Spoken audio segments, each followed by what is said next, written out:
안녕하십니까? 오늘은 마가복음 6장부터 9장까지 함께 읽고 시편 읽도록 하겠습니다. 마가복음 6장부터 9장 전체적으로 볼 때 우리가 오늘 조금 머릿속에 기억해둬야 될 부분은 마가복음의 구조에서 갈릴리 사역, 그리고 갈릴리에서 예루살렘으로 가는 길, 그리고 예루살렘에서의 사역, 이렇게 나눈다 말씀드렸잖아요. 그 중에서 오늘 읽는 부분 중에 8장 뒷부분부터가 갈릴리에서 예루살렘으로 가는 길이에요. 갈릴리에서 벳세다를 가면서부터 이제 예루살렘을 향하여 가시는 거거든요. 그러니까 오늘 본문 부분은 6장부터 8장 21절까지는 갈릴리에서의 사역과 그리고 갈릴리에서 이제 배척당하시면서 이방 지역으로 도시는 부분이 있습니다. 두로와 시돈, 우리 구약을 기억하신다면 두로와 시돈이 어디인지 알 수 있어요. 레바논입니다. 여러분, 이스라엘 위쪽 지중해에 붙어 있는 곳이죠. 두로와 시돈 쪽을 돌아서 한 바퀴 돌고 오시고 이방 지역을 돌고 오신 이후에 다시 이제 벳세다로 나가면서 8장 22절부터 벳세다로 나가면서 유대를 향하여 가시는 것이 10장까지 가게 돼요. 그래서 오늘 보는 부분은 갈릴리 사역과 그리고 갈릴리 사역의 그 과정에서 이방 지역을 도신 부분, 그리고 유대를 향하여 가시는 갈릴리에서 유대를 향하여 가시는 부분이구나, 이렇게 나눠서 좀 생각을 해보실 수 있어요. 자, 그러면 이 6장부터 보실 때 우리가 좀 주목해야 되는 부분은 예수 그리스도의 사역이 양방향으로 지금 강화돼요. 어느 쪽이냐? 긍정적인 쪽과 부정적인 쪽.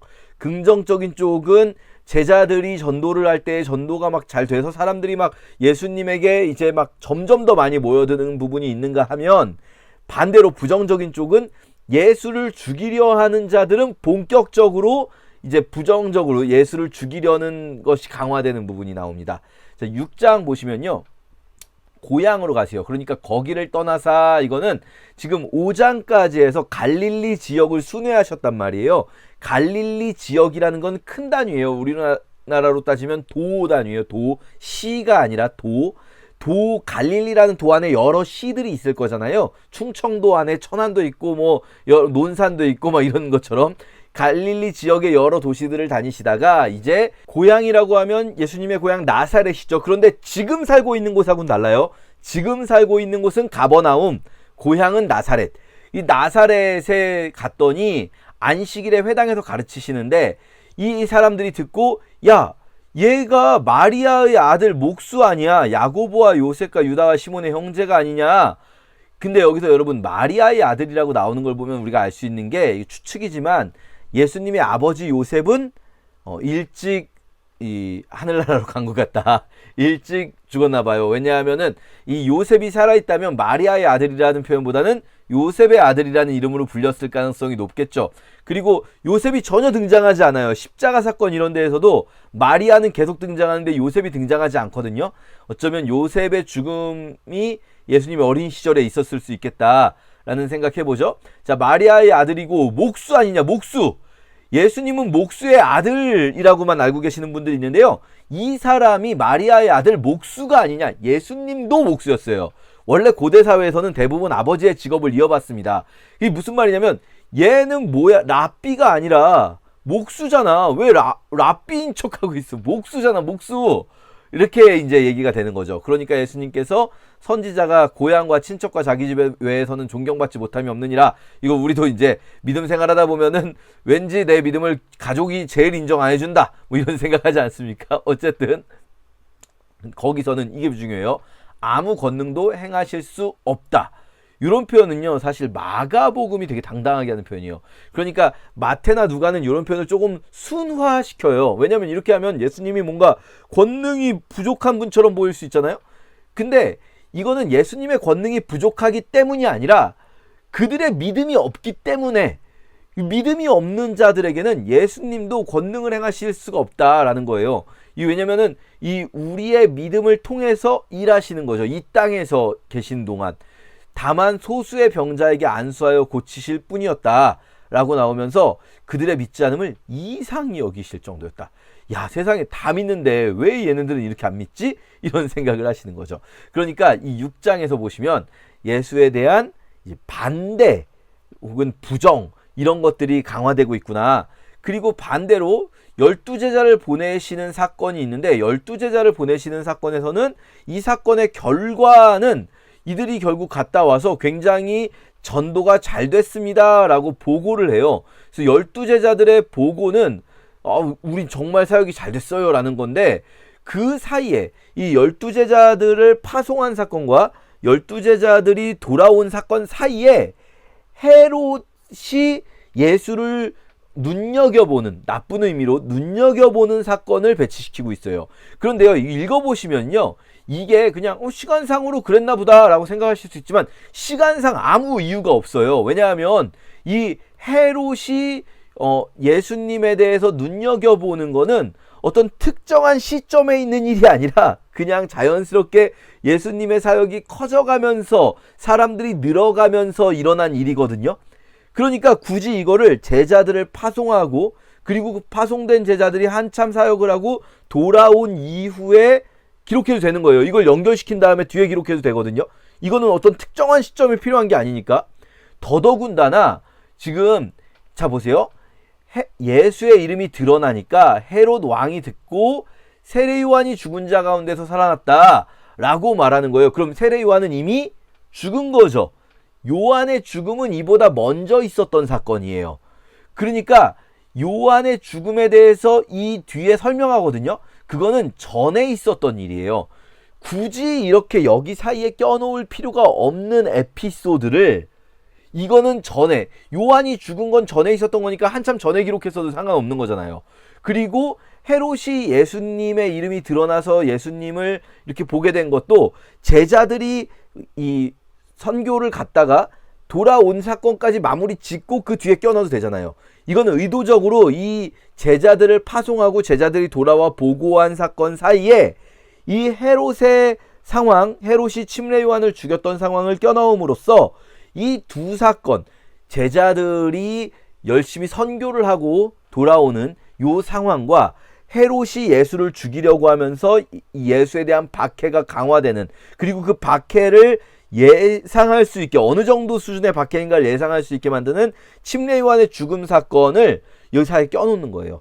그러면서 사역이 확장될수록 죽음의 위험이 강해지고 있구나라는 걸 느끼게 만드는 거죠. 읽는 사람으로 하여금. 이게 이제 샌드위치 구조라고 합니다. 빵과 빵 사이에 햄이 껴 있는 것처럼 예수 그리스도의 사역은요, 그리고 이건 궁극적으로 뭘 보여주고 싶은가, 우리 그리스도인들의 사역은, 제자들의 사역은, 우리가 이제 나중에 또 말씀드리겠지만 마가복음은 가장 먼저 쓰여졌다 말씀드렸어요. 그게 어느 시점으로 보이냐, AD 60년대 정도로 보여요. AD 60년대인데 특히 AD 60년대 중에서도 네로의 박해 이후, 왜냐면 AD 64년 이후죠. AD 64년 이전까지는 로마라는 나라는 기독교에 대해 부정적일 이유가 별로 없었어요. 사도행전을 보면은 기독교와 로마는 부딪히지 않아요. 오히려 유대인들이 기독교와 부딪히고, 유대인들이 기독교를 핍박하기 위해서 사도행전에서 예를 들면 고린도에서 재판으로 끌고 갔을 때, 로마 총독에게 끌고 갔을 때 로마 총독이 얘네가 무슨 법적인 문제가 아니고 니네들 종교와 관습에 관한 문제인데 왜 이걸 재판에 가지고 오는 거야 하면서 돌려보내요. 그런 건 니네들끼리 해결해. 이랬기 때문에 AD 64년 이전까지는 기독교는 로마와 충돌할 이유가 없어요. 유대인들과 충돌하죠.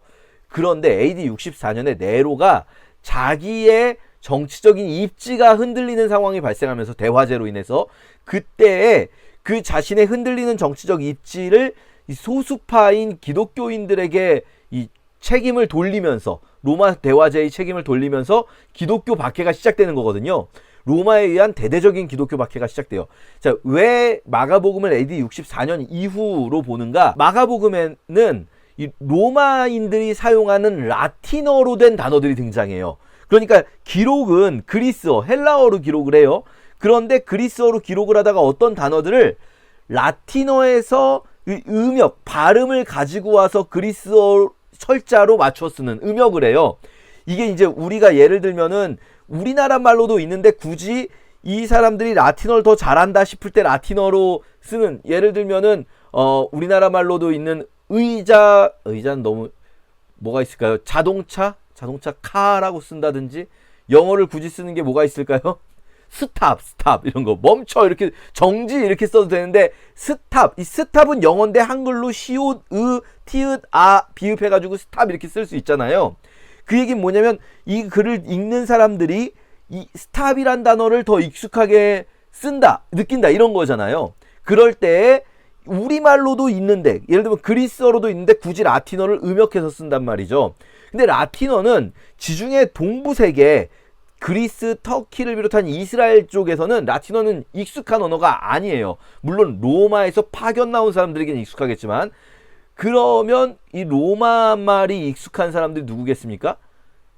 이탈리아 땅에 있는 그리스도인들, 혹은 지중해 세계 서부 쪽에 있는 그리스도인들, 이탈리아 땅에 있는 그리스도인들일 거예요.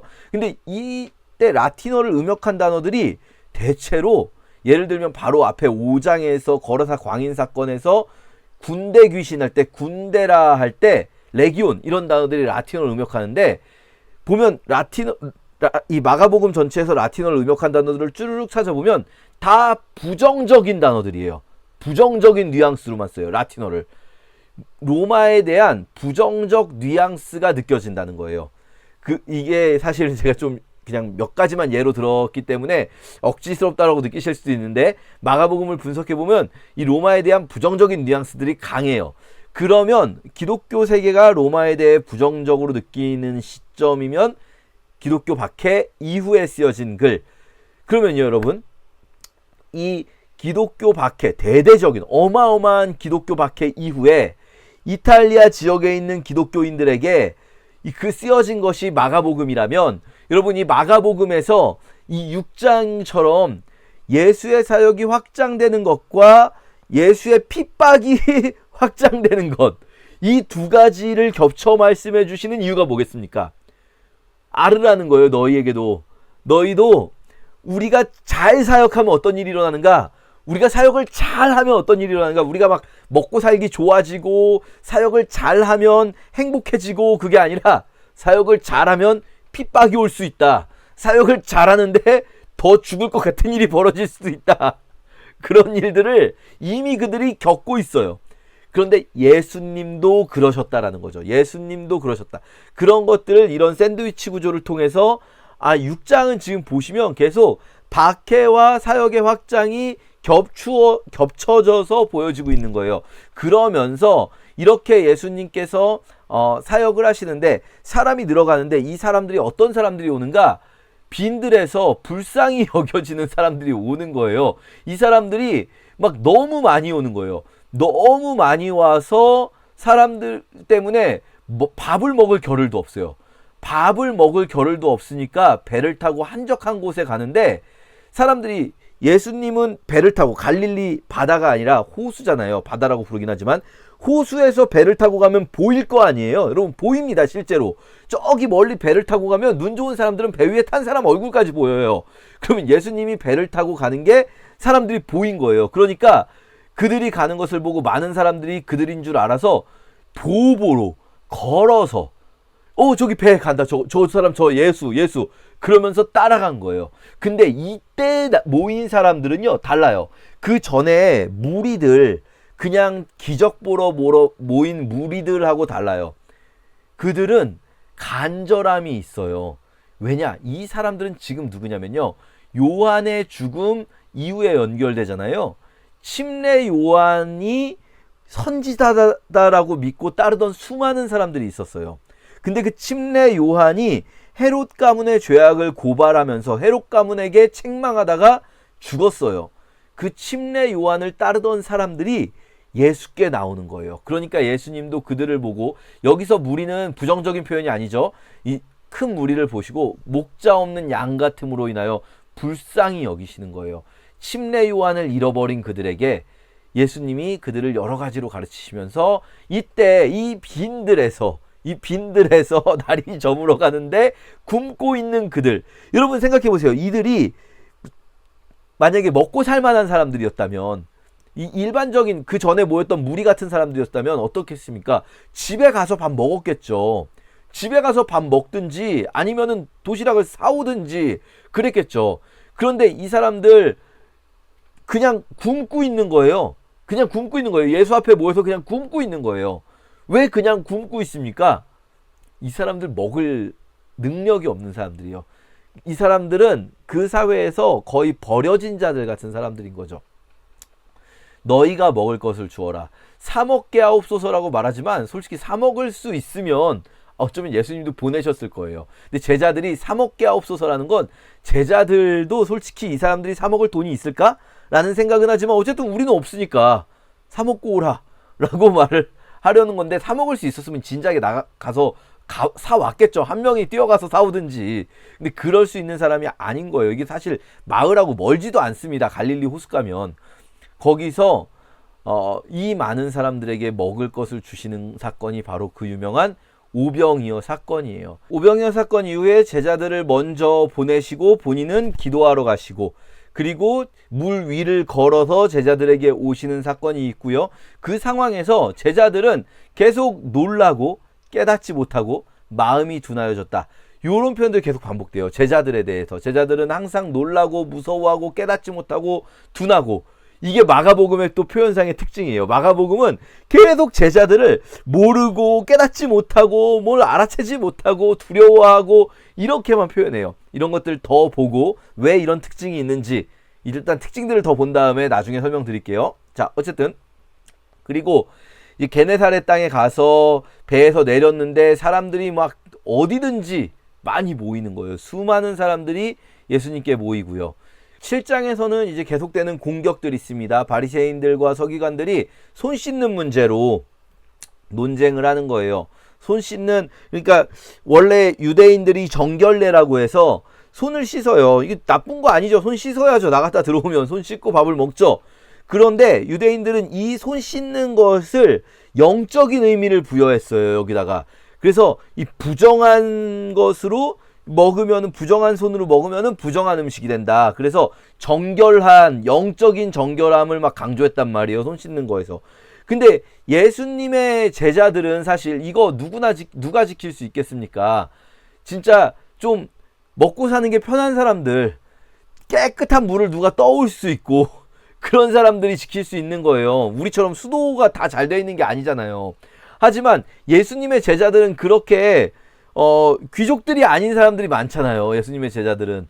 그러니까 손 씻지 않고 그냥 먹는 거예요. 근데 이게 예수님의 제자들, 이 당시에 모든 유대인들이 그렇게 손 씻고 먹었던 게 아니에요. 이거는 정말, 이거는 그 귀족처럼 살 수 있는, 혹은 종교 권력을 가진 사람들, 이런 사람들, 편하게 사는 인간들이 하는 짓이에요. 그런데 예수님의 제자들은 뭐 아주 가난한 어부들, 이런 사람들이잖아요. 그러니까 원래 예수님의 제자들 안 씻고도 먹어요. 문제는 뭐냐면 랍비의 제자라고 불릴 수가 없는 거예요. 그런 식으로 하면. 어부는 그래도 되지만 랍비의 제자는 그러면 안 된단 말이에요. 그러니까 이들이 이거 가지고 트집을 잡아요. 근데요, 생각해 보세요. 이 손 안 씻고 먹으면 뭐 건강에는 안 좋을 수 있지만, 그렇지만 우리의 영이 이걸로 더러워지나요? 우리의 영이? 그렇지 않잖아요. 그래서 예수님께서 니네들 하나님의 계명을 버리고 이거 사람의 전통, 니네 장로의 유전 아니냐. 이 장로들의 전통이라는 게 뭐냐면요, 장로들의 전통이 그냥 장로들이 그냥 관습적으로 만든 게 아니라 그들이 구약을 해석하면서, 율법을 해석하면서 율법의 음식규례, 정결규례 이런 것들에 말하자면 각주처럼 붙여놓은 거예요. 각주 주석처럼. 그리고 그걸 설교하는 거죠. 구약의 정결례를 설교하면서 여러분이 정결하려면 이런 수준이 아니라 손을 항상 씻어야 됩니다. 먹기 전에는. 안 그러면은 아무리 정결한 음식이라도 손이 부정하니까 부정해집니다. 이런 식으로 자기들끼리 교리를 만드는 거죠. 교리를. 그래서 이 사실 성경에 있는 것 이상으로, 막 성경에서는 여러분 뭐 이만큼 기도하라고 했지만 기도를 막 더 많이 해야 되는 겁니다. 막 자기들 나름대로 더 믿음 좋아 보이는 교리를 만들어요. 일반인들은 따라할 수 없는, 자기들만 할 수 있는, 그래서 자기들이 더 믿음 좋다는 것을 강화시킬 수 있는 그런 교리들. 그렇게 하는 것에 대해서, 야, 그거 장로의 전통만 지키고 하나님의 계명을 안 지키냐 니네들. 모세는 네 부모를 공경하라고 했는데 니네들은 부모님에게 드릴 것도 하나님께 드렸다라고 하면 이게 이제 장로의 전통에 있었던 내용인 거예요. 그 장로의 유전, 장로들이 가르친 내용에 고르반이라고 한 것, 하나님께 드리는 것과 부모에게 드리는 것 사이에서 어떻게 하면 좋을까요? 어떻게 균형 잡으면 좋을까요? 이걸 자기들 나름대로 또 교리를 만든 거죠. 당연히 부모님께 드려야지. 하지만 하나님이 우선이니까 부모님보다는 하나님께 드릴 거야 라고 고르반이라고 했으면, 그러면은 하나님께 드림이 되었다라고 하면 부모님께 드리지 않아도 돼. 요렇게 자기들끼리 교리를 만들면서 자기들의 교리가 하나님의 말씀을 넘어서는 거예요. 이거 여러분, 우리도 솔직히 지금 교리가 성경을 넘어서 있는 게 너무 많습니다. 솔직히 여기까지만 할게요. 이거는 위험하니까요. 더 이상 위험한 얘기는 하지 않겠습니다. 그렇지만 교리는 절대로 성경을 넘어설 수 없습니다. 성경을 우리가 이해하기 쉽게 설명해서 성경에 나온 중요한 핵심 사항들을 정리한 것이 교리가 되는 거예요. 이렇게 말할 때 교리는 부정적인 게 아니에요. 절대. 성경에 나온 믿음의 이치, 성경은 이렇게 쭉 길게 되어 있는 것을 여기서 핵심을 뽑아서 핵심들을 정리해서 믿음의 이치, 교리가 되는 거예요. 이건 잘못이 아닌데, 근데 이런 교리를 만들면서 성경을 넘어서서 성경에 있지도 않은 내용들을 자기들이 확대 해석해서 만들고, 이런 게 이제 이 고르반이라든지 손 씻는 논쟁이라든지 이런 게 되는 거예요. 그러면서 말씀하십니다. 밖에서 들어가는 건 사람을 더럽게 하지 못해요. 더러운 음식을 먹으면 건강에는 안 좋을 수 있지만 사람의 영혼을 더럽힐 수 없어요. 음식이. 사람 안에서 나오는 것이 사람을 더럽게 합니다. 사람 안에서 나오는 것이 뭡니까? 이 사람 안에 더러운 생각들이 가득 차서 입으로 말하는 것, 이 생각들이 나오는 것, 이런 것들이 사람을 더럽게 한다. 요 이제 말씀을 하시는 거죠. 이러면서 예수님에 대한 반대가 커지고, 그래서 예수님께서 이제 이방 땅으로 가십니다. 일어나사 거기를 떠나. 요 일어나사 거기를 떠나라는 표현은요, 그냥 그날 집에 있다가 집에서 일어나서 옆집 가거나 다른 마을 갔다가 아니라 거기를 떠나서 두로 지방으로 가셨다. 그래서 한 집에 들어가 아무도 모르게 하시려 했다라는 말은, 두로 지방은 완전히 다른 지방이죠. 이방 땅이죠. 이방 땅. 예수님에 대한 반대가 심해지니까 예수님께서 이방 땅으로 가시는 거예요.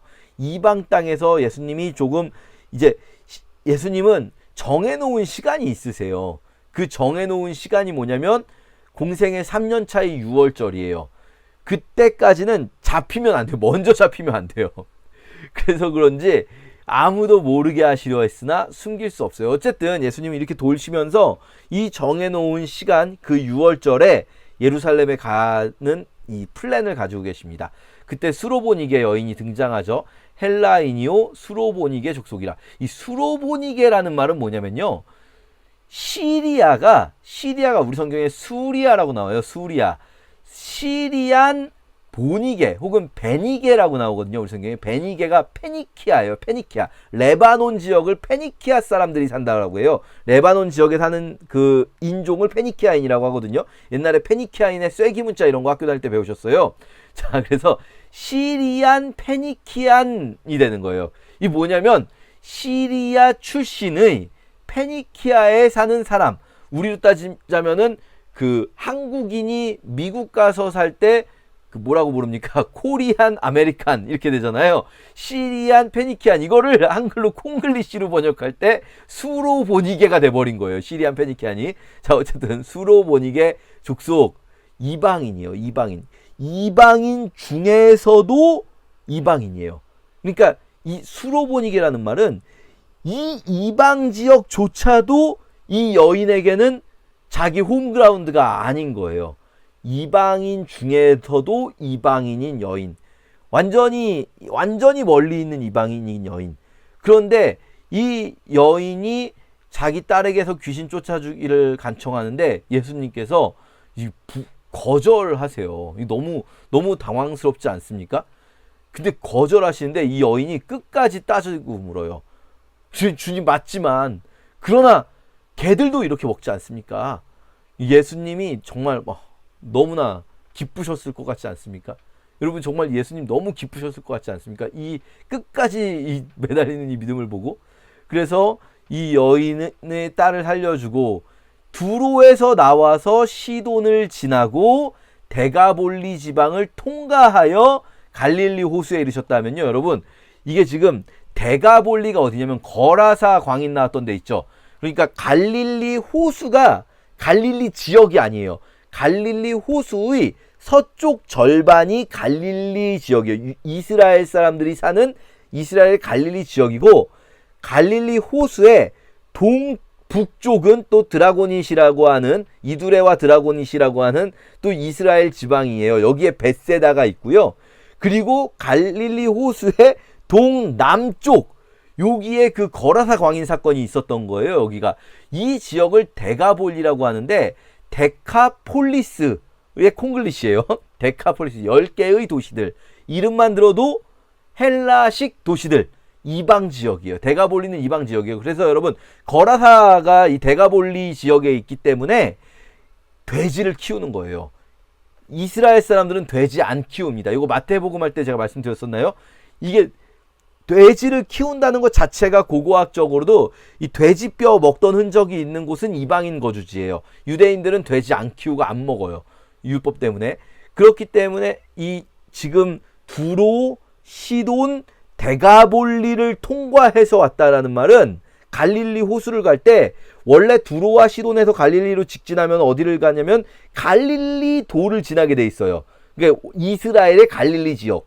근데 이스라엘의 갈릴리 지역, 그러니까 예수님의 홈그라운드, 예수님의 원래 사역지를 통과하지 않고 두로에서 시돈이 더 위로 요렇게 올라가서 이렇게 뺑 돌아서 데가볼리를 이렇게 쭉 아래로 통과해서 갈릴리 호수로 돌아왔다는 거예요.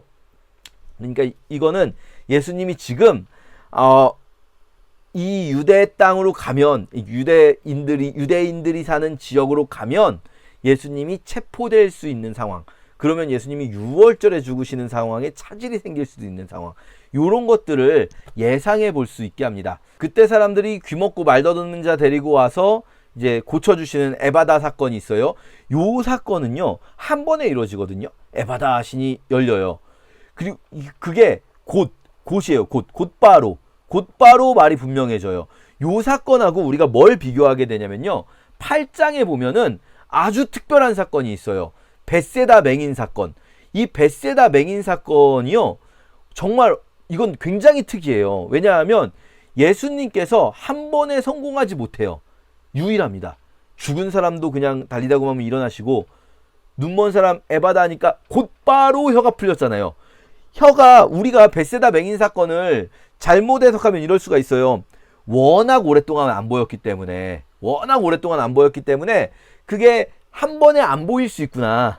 그러면은 이거는 예수님의 권능은 이미 치료가 됐지만 이 사람이 워낙 오랫동안 안 보여서 한 번에 안 보이고, 한 번 딱 안수하시고 무엇이 보이느냐 했더니 제대로 안 보이고 나무 같은 것들이 걸어가는 것을 보나이다. 이렇게 길쭉한 것들이, 사람이 이렇게 희미하게 보인다는 얘기예요. 근데 이게 결코 그렇게 자연스럽게 그냥 워낙 오랫동안 못 봐서인 게 아닌 게 뭐냐면, 에바다 사건에서는 곧바로, 곧 풀려, 이 곧이라는 단어가 곧바로라는 뜻이거든요. 곧바로 풀려 말이 분명해졌잖아요. 그럼 이 벳세다 맹인은 왜 그런가? 이 벳세다 맹인 사건에서, 이 벳세다 맹인은 뭡니까? 눈이 안 보이는 사람이잖아요. 그쵸? 근데 이제 눈이 안 보이는 사람 누구를 말하려고 하시는가? 요 바로 앞에 제자들에 대해서 말씀을 하세요. 너희가 눈이 있어도 보지 못하며 귀가 있어도 듣지 못하냐? 야, 내가 오병이어 사건에서 보여준 게 얼마냐? 칠병이어 사건에서 보여준 게 얼마냐? 너희가 눈이 있어도 보지 못하고 귀다. 누굽니까? 너희가 제자들. 자, 보세요. 8장 22절부터 이제 벳세다에서부터 이방 지역, 유대를 향하여서 가기 시작하실 거예요. 유대를, 예루살렘을 향하여 가는 길이에요. 8장 22절부터 10장까지가 예루살렘으로 향하여 가는 길인데, 이 마지막 예루살렘으로 향하여 가는 길에서 우리가 주목해야 될 것은 뭐냐면요, 예수님께서 자신이 죽으실 것을 3번 드디어 비로소 말씀하세요. 비로소 그들에게 가르치세요. 죽고 부활하실 것을. 그러니까 바꿔 말하면 그 전에는 죽음과 부활을 가르치지 않으셨다는 거예요. 3번 가르치시고 제자들이 3번 혼나요. 제자들이 3번 혼나는 사건이 있어요. 그러면서 마지막을 향하여 가는 이 여정에 제자들이 주제가 되는 거예요. 이제 제자들이 계속해서 제자들을 가르치시고 혼내시고, 가르치시고 혼내시고, 근데 제자들 깨닫지 못하고, 요게 이제 8장에서 10장까지. 그리고 8장 맨 앞에 벳세다 맹인이 있잖아요. 10장 맨 뒤에 맹인 등장해요. 여리고의 맹인 바디메오. 그러니까요, 이 예수님의 예루살렘을 향하여 가는 길이라고 제목을 붙일 수 있는 챕터 8장 22절부터 시작해서 10장까지 가는 이 챕터를 맹인과 맹인이 감싸고 있어요. 샌드위치처럼 또 감싸고 있는데, 이 맹인과 맹인에서 이 벳세다 맹인이 보여주는 게 뭐겠습니까? 이 맹인들이 제자들 같다는 거예요. 제자들. 근데 제자들이 어떻다는 거예요? 한번 치료해서 안 돼요. 가르쳐도 몰라요. 맨날 못 깨닫고 무지하고 두려워해요. 그럼 어떻게 합니까? 제자들 그러면. 못 깨달으면. 야, 예를 들어서 한번 치료해 주셨는데 눈이 잘 안 보여. 야, 내가 지난번에 걔는 입이 안 됐어도 에바다 하니까 한 번에 막 풀렸는데 너는 이게 안 되니까 너는 믿음이 없어서 안 되겠다 임마. 이러시나요? 예수님이? 너는 그냥 싹수가 글러서 안 되겠어. 이러시지 않고 다시 한번 기도해 보자 하시잖아요. 다시 한번 기도해 보자. 그러니까 깨끗하게 치료될 때까지 기도하시잖아요. 그렇죠? 무슨 의미겠습니까? 제자들 한 번에 안 돼요. 제자들. 예수님은 죽은 사람도 한 번에 살리시는데 제자들 바꾸는 거 한 번에 안 돼요. 왜냐하면 인격적인 방법으로 하시니까. 기다려주시니까. 그럼 제자들이 한 번에 안 되면은 돌려보내실까요? 니네는 싹수가 안 된다 이러시면서. 아니죠. 다시 한번 해보자. 다시 한번 알려줄게. 또 혼내시고 또 한 번 알려주시고 또 못 알아듣고 또 혼내시고 또 한 번 알려주시고. 제자의 길이라는 거예요. 제자의 길. 제자의 길. 마가복음의 정말 중요한 주제, 제자의 길. 우리 이 부분은 이어서 앞으로 조금 더 계속 설명드리겠습니다. 제6장. 예수께서 거기를 떠나사 고향으로 가시니 제자들도 따르니라. 안식일이 되어 회당에서 가르치시니 많은 사람이 듣고 놀라 이르되, 이 사람이 어디서 이런 것을 얻었느냐? 이 사람이 받은 지혜와 그 손으로 이루어지는 이런 권능이 어찌 됨이냐? 이 사람이 마리아의 아들 목수가 아니냐? 야고보와 요셉과 유다와 시몬의 형제가 아니냐? 그 누이들이 우리와 함께 여기 있지 아니하냐? 하고 예수를 배척한지라. 예수께서 그들에게 이르시되, 선지자가 자기 고향과 자기 친척과 자기 집 외에서는 존경을 받지 못함이 없느니라 하시며 거기서는 아무 권능도 행하실 수 없어 다만 소수의 병자에게 안수하여 고치실 뿐이었고 그들이 믿지 않음을 이상히 여기셨더라. 이에 모든 촌에 두루 다니시며 가르치시더라. 12 제자를 부르사 둘씩 보내시며 더러운 귀신을 제어하는 권능을 주시고 명하시되, 여행을 위하여 지팡이 외에는 양식이나 배낭이나 전대의 돈이나 아무것도 가지지 말며 신만 신고 두보롯도 입지 말라. 어디서든지 누구의 집에 들어가거든 그곳을 떠나기까지 거기 유하라. 어느 곳에서든지 너희를 영접하지 아니하고 너희 말을 듣지도 아니하거든 거기서 나갈 때 발 아래 먼지를 떨어버려 그들에게 증거를 삼으라 하시니 제자들이 나가서 회개하라 전파하고 많은 귀신을 쫓아내며 많은 병자에게 기름을 발라 고치더라. 이에 예수의 이름이 드러난지라 헤롯 왕이 듣고, 이는 세례 요한이 죽은 자 가운데서 살아났도다. 그러므로 이런 능력이 그 속에서 일어나느니라 하고 어떤 이는 그가 엘리야라 하고 또 어떤 이는 그가 선지자니 옛 선지자 중에 하나와 같다. 하되 헤롯은 듣고 내가 목벤 요한 그가 살아났다. 전에 헤롯이 자기가 동생 빌립의 아내 헤로디아에게 장가든 고로 이 여자를 위하여 사람을 보내어 요한을 잡아 옥에 가두었으니 이는 요한이 헤롯에게 말하되 동생의 아내를 취한 것이 옳지 않다 하였음이라. 헤로디아가 요한을 원수로 여겨 죽이고자 하였으되 하지 못한 것은 헤롯이 요한을 의롭고 거룩한 사람으로 알고 두려워하여 보호하며 또 그의 말을 들을 때에 크게 번민을 하면서도 달갑게 들음이러라. 마침 기회가 좋은 날이 왔으니 곧 헤롯이 자기 생일에 대신들과 천부장들과 갈릴리의 귀인들로 더불어 잔치할세. 헤로디아의 딸이 친히 들어와 춤을 추어 헤롯과 그와 함께 앉은 자들을 기쁘게 한지라. 왕이 그 소녀에게 이르되, 무엇이든지 네가 원하는 것을 내게 구하라. 내가 주리라. 또 맹세하기를 무엇이든지 네가 내게 구하면 내 나라의 절반까지라도 주리라. 그가 나가서 그 어머니에게 말하되 내가 무엇을 구하리이까? 세례 요한의 머리를 구하라. 그가 곧 왕에게 급히 들어가 구하여 이르되 세례 요한의 머리를 소반에 얹어 곧 내게 주기를 원하옵나이다. 왕이 심히 근심하나 자기가 맹세한 것과 그 앉은 자들로 인하여 그를 거절할 수 없는지라. 왕이 곧 시위병 하나를 보내어 요한의 머리를 가져오라 명하니 그 사람이 나가 옥에서 요한을 목베어 그 머리를 소반에 얹어다가 소녀에게 주니 소녀가 이것을 그 어머니에게 주니라. 요한의 제자들이 듣고 와서 시체를 가져다가 장사하니라.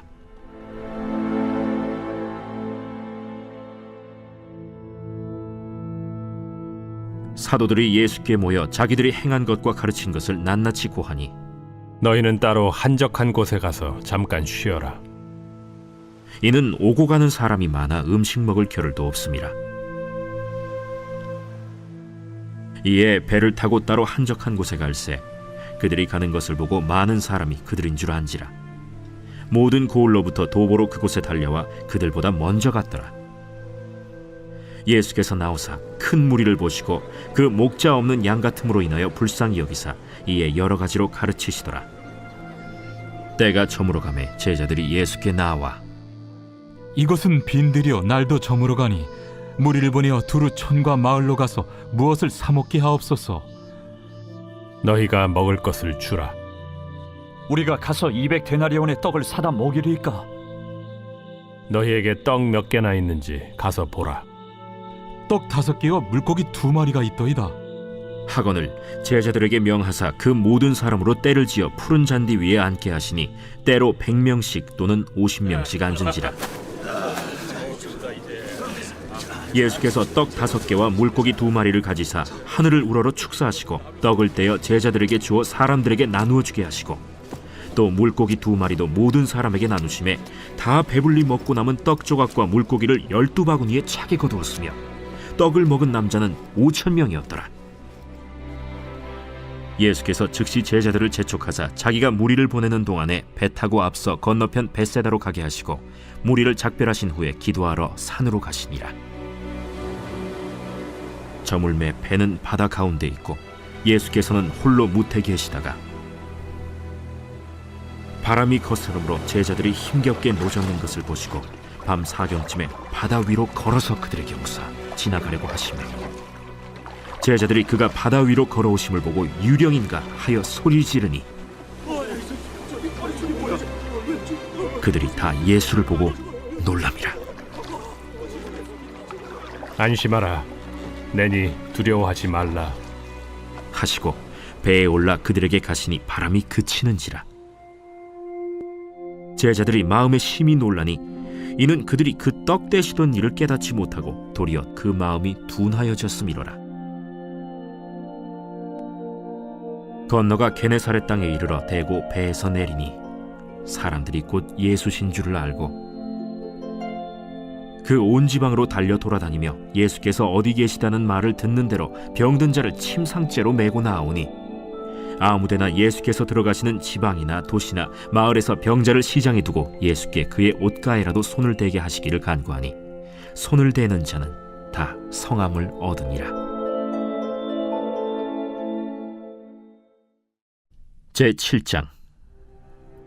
바리새인들과 또 서기관 중 몇이 예루살렘에서 와서 예수께 모여들었다가 그의 제자 중 몇 사람이 부정한 손 곧 씻지 아니한 손으로 떡 먹는 것을 보았더라. 바리새인들과 모든 유대인들은 장로들의 전통을 지키어 손을 잘 씻지 않고서는 음식을 먹지 아니하며 또 시장에서 돌아와서도 물을 뿌리지 않고서는 먹지 아니하며 그 외에도 여러 가지를 지키어 오는 것이 있으니 잔과 주발과 놋그릇을 씻음이로라. 이에 바리새인들과 서기관들이 예수께 묻되 어찌하여 당신의 제자들은 장로들의 전통을 준행하지 아니하고 부정한 손으로 떡을 먹나이까? 이사야가 너희 외식하는 자에 대하여 잘 예언하였도다. 기록하였으되 이 백성이 입술로는 나를 공경하되 마음은 내게서 멀도다. 사람의 계명으로 교훈을 삼아 가르치니 나를 헛되이 경배하는도다 하였느니라. 너희가 하나님의 계명은 버리고 사람의 전통을 지키느니라. 너희가 너희 전통을 지키려고 하나님의 계명을 잘 저버리는도다. 모세는 네 부모를 공경하라 하고 또 아버지나 어머니를 모욕하는 자는 죽임을 당하리라 하였거늘 너희는 이르되 사람이 아버지에게나 어머니에게나 말하기를 내가 드려 유익하게 할 것이 고르반 곧 하나님께 드림이 되었다고 하기만 하면 그만이라 하고 자기 아버지나 어머니에게 다시 아무것도 하여 드리기를 허락하지 아니하여 너희가 전한 전통으로 하나님의 말씀을 폐하며 또 이 같은 일을 많이 행하느니라. 너희는 다 내 말을 듣고 깨달으라. 무엇이든지 밖에서 사람에게로 들어가는 것은 능히 사람을 더럽게 하지 못하되 사람 안에서 나오는 것이 사람을 더럽게 하는 것이니라 하시고 무리를 떠나 집으로 들어가시니 제자들이 그 비유를 묻자온데 너희도 이렇게 깨달음이 없느냐? 무엇이든지 밖에서 들어가는 것이 능히 사람을 더럽게 하지 못함을 알지 못하느냐? 이는 마음으로 들어가지 아니하고 배로 들어가 뒤로 나감이라. 이러므로 모든 음식물을 깨끗하다 하시니라. 사람에게서 나오는 그것이 사람을 더럽게 하느니라. 속에서 곧 사람의 마음에서 나오는 것은 악한 생각 곧 음란과 도둑질과 살인과 간음과 탐욕과 악독과 속임과 음탕과 질투와 비방과 교만과 우매함이니 이 모든 악한 것이 다 속에서 나와서 사람을 더럽게 하느니라. 예수께서 일어나사 거기를 떠나 두로 지방으로 가서 한 집에 들어가 아무도 모르게 하시려 하나 숨길 수 없더라. 이에 더러운 귀신 들린 어린 딸을 둔 한 여자가 예수의 소문을 듣고 곧 와서 그 발 아래에 엎드리니 그 여자는 헬라인이요 수로보니게 족속이라. 자기 딸에게서 귀신 쫓아내 주시기를 간구하거늘 자녀로 먼저 배불리 먹게 할지니 자녀의 떡을 취하여 개들에게 던짐이 마땅치 아니하니라. 주여, 올소이다 마는 상아래 개들도 아이들이 먹던 부스러기를 먹나이다. 이 말을 하였으니 돌아가라. 귀신이 내 딸에게서 나갔느니라. 여자가 집에 돌아가 본즉 아이가 침상에 누웠고 귀신이 나갔더라. 예수께서 다시 두로 지방에서 나와 시돈을 지나고 데가볼리 지방을 통과하여 갈릴리 호수에 이르시매 사람들이 귀 먹고 말 더듬는 자를 데리고 예수께 나와 안수하여 주시기를 간구하거늘 예수께서 그 사람을 따로 데리고 무리를 떠나사 손가락을 그의 양 귀에 넣고 침을 뱉어 그의 혀에 손을 대시며 하늘을 우러러 탄식하시며 에바다, 이는 열리라는 뜻이라. 그의 귀가 열리고 혀가 맺힌 것이 곧 풀려 말이 분명하여졌더라. 예수께서 그들에게 경고하사 아무에게도 이르지 말라 하시되 경고하실수록 그들이 더욱 널리 전파하니 사람들이 심히 놀라 그가 모든 것을 잘하였도다. 못 듣는 사람도 듣게 하고 말 못하는 사람도 말하게 한다. 제8장. 그 무렵에 또 큰 무리가 있어 먹을 것이 없는지라 예수께서 제자들을 불러 내가 무리를 불쌍히 여기노라. 그들이 나와 함께 있은지 이미 사흘이 지났으나 먹을 것이 없도다. 만일 내가 그들을 굶겨 집으로 보내면 길에서 기진하리라. 그 중에는 멀리서 온 사람들도 있느니라. 이 광야 어디서 떡을 얻어 이 사람들로 배부르게 할 수 있으리이까? 너희에게 떡 몇 개나 있느냐? 7이로소이다. 예수께서 무리를 명하여 땅에 앉게 하시고 떡 7개를 가지사 축사하시고 떼어 제자들에게 주어 나누어 주게 하시니 제자들이 무리에게 나누어 주더라. 또 작은 생선 2마리가 있는지라 이에 축복하시고 명하사 이것도 나누어 주게 하시니 배불리 먹고 남은 조각 7광주리를 거두었으며 사람은 약 4,000명이었더라. 예수께서 그들을 흩어보내시고 곧 제자들과 함께 배에 오르사 달마누다 지방으로 가시니라. 바리새인들이 나와서 예수를 힐난하며 그를 시험하여 하늘로부터 오는 표적을 구하거늘 예수께서 마음속으로 깊이 탄식하시며 어찌하여 이 세대가 표적을 구하느냐? 내가 진실로 너희에게 이르노니 이 세대에 표적을 주지 아니하리라. 하시고 그들을 떠나 다시 배에 올라 건너편으로 가시니라.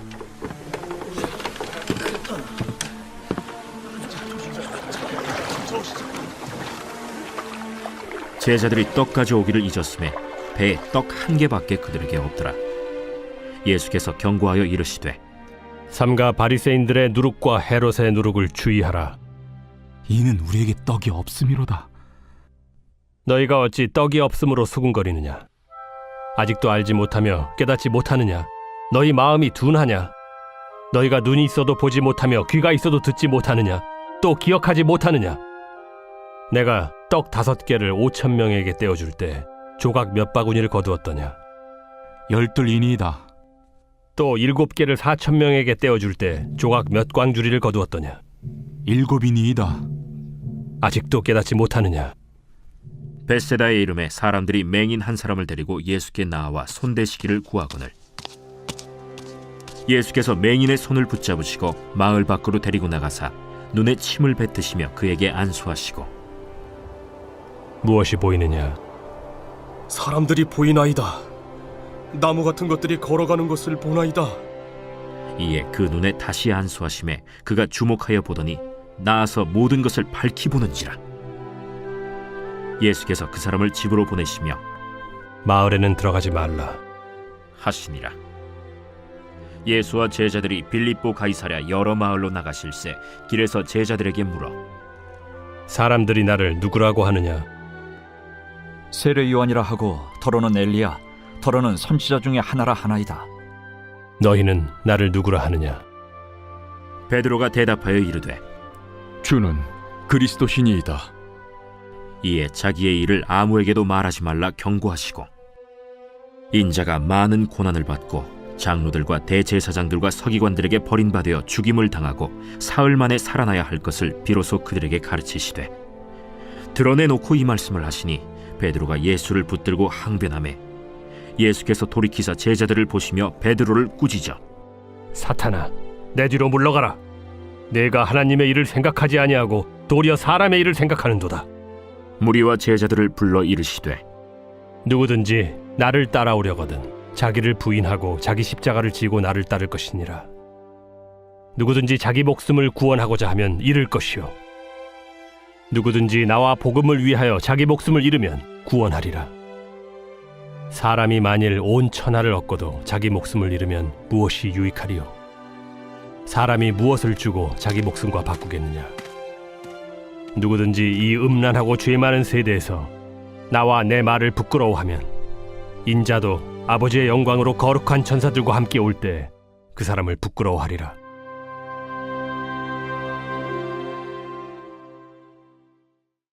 제9장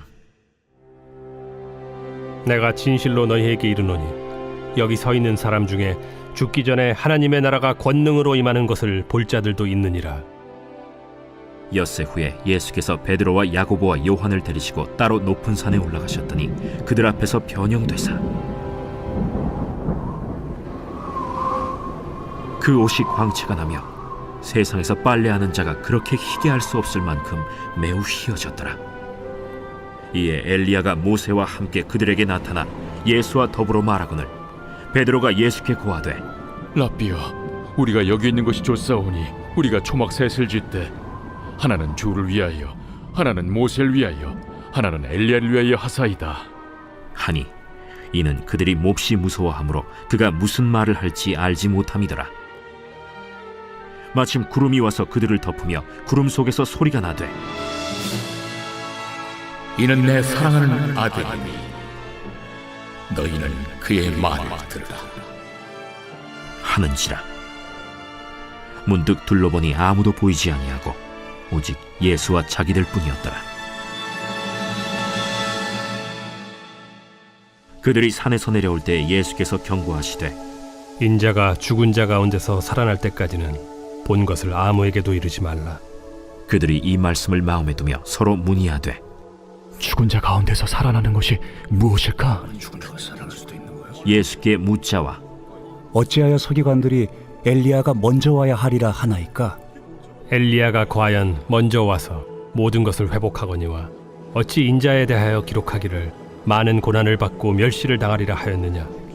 그러나 내가 너희에게 이르노니 엘리야가 왔으되 기록된 바와 같이 사람들이 함부로 대우하였느니라. 이에 그들이 제자들에게 와서 보니 큰 무리가 그들을 둘러싸고 서기관들이 그들과 더불어 변론하고 있더라.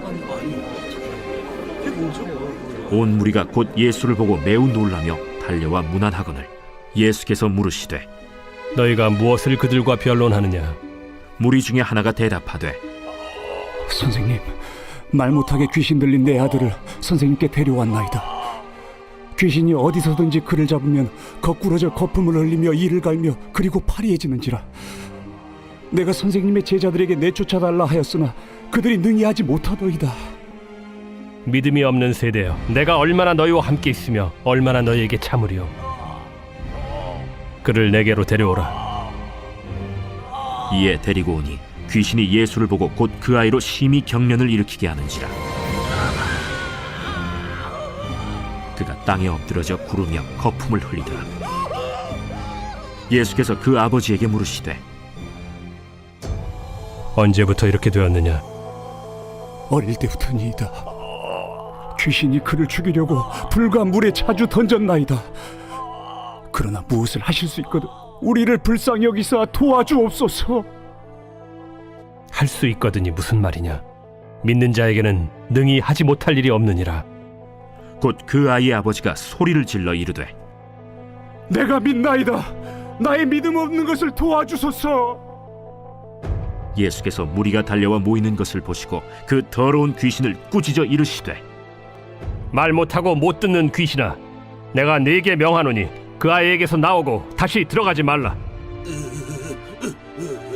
귀신이 소리 지르며 아이로 심히 경련을 일으키게 하고 나가니 그 아이가 죽은 것 같이 되어 많은 사람이 말하기를 죽었다. 하나 예수께서 그 손을 잡아 일으키시니 이에 일어서니라. 집에 들어가심에 제자들이 조용히 묻자오되 우리는 어찌하여 능히 그 귀신을 쫓아내지 못하였나이까? 기도 외에 다른 것으로는 이런 종류가 나갈 수 없느니라. 그곳을 떠나 갈릴리 가운데로 지날새 예수께서 아무에게도 알리고자 아니하시니 이는 제자들을 가르치시며 또 인자가 사람들의 손에 넘겨져 죽임을 당하고 죽은 지 3일 만에 살아나리라 말씀하셨기 때문이더라. 그러나 제자들은 이 말씀을 깨닫지 못하고 묻기도 두려워하더라. 가버나움에 이르러 집에 계실새 제자들에게 물으시되 너희가 길에서 서로 토론한 것이 무엇이냐? 그들이 잠잠하니 이는 길에서 서로 누가 크냐 하고 쟁론하였음이라. 예수께서 앉으사 12 제자를 불러서 이르시되 누구든지 첫째가 되고자 하면 무사람의 끝이 되며 무사람을 섬기는 자가 되어야 하리라 하시고 어린아이 하나를 데려다가 그들 가운데 세우시고 안으시며 제자들에게 누구든지 내 이름으로 이런 어린아이 하나를 영접하면 곧 나를 영접하며 누구든지 나를 영접하면 나를 영접함이 아니요 나를 보내신 이를 영접함이니라. 요한이 예수께 여짜오되 선생님, 우리를 따르지 않는 어떤 자가 주의 이름으로 귀신을 내쫓는 것을 우리가 보고 우리를 따르지 아니함으로 금하였나이다. 금하지 말라. 내 이름을 의탁하여 능한 일을 행하고 즉시로 나를 비방할 자가 없느니라. 우리를 반대하지 않는 자는 우리를 위하는 자니라. 누구든지 너희가 그리스도에게 속한 자라 하여 물 한 그릇이라도 주면 내가 진실로 너희에게 이르노니 그가 결코 상을 잃지 않으리라. 또 누구든지 나를 믿는 이 작은 자들 중 하나라도 실족하게 하면 차라리 연자 맷돌이 그 목에 매어 바다에 던져지는 것이 나으리라. 만일 내 손이 너를 범죄하게 하거든 찍어버리라. 장애인으로 영생에 들어가는 것이 두 손을 가지고 지옥 곧 꺼지지 않는 불에 들어가는 것보다 나으니라. 만일 내 발이 너를 범죄하게 하거든 찍어버리라. 다리 저는 자로 영생에 들어가는 것이 두 발을 가지고 지옥에 던져지는 것보다 나으니라. 만일 내 눈이 너를 범죄하게 하거든 빼버리라. 한 눈으로 하나님의 나라에 들어가는 것이 두 눈을 가지고 지옥에 던져지는 것보다 나으니라. 거기에서는 구더기도 죽지 않고 불도 꺼지지 아니하느니라. 사람마다 불로써 소금 치듯함을 받으리라. 소금은 좋은 것이로되 만일 소금이 그 맛을 잃으면 무엇으로 이를 짜게 하리요. 너희 속에 소금을 두고 서로 화목하라. 제 124편 다윗의 시 곧 성전에 올라가는 노래. 이스라엘은 이제 말하기를 여호와께서 우리 편에 계시지 아니하셨더라면 우리가 어떻게 하였으랴.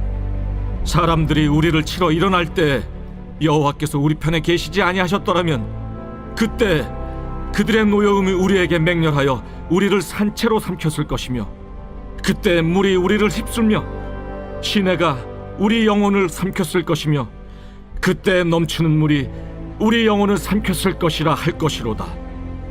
우리를 내주어 그들의 이에 씹히지 아니하게 하신 여호와를 찬송할지로다. 우리의 영혼이 사냥꾼의 올무에서 벗어난 새같이 되었나니 올무가 끊어짐으로 우리가 벗어났도다. 우리의 도움은 천지를 지으신 여호와의 이름에 있도다.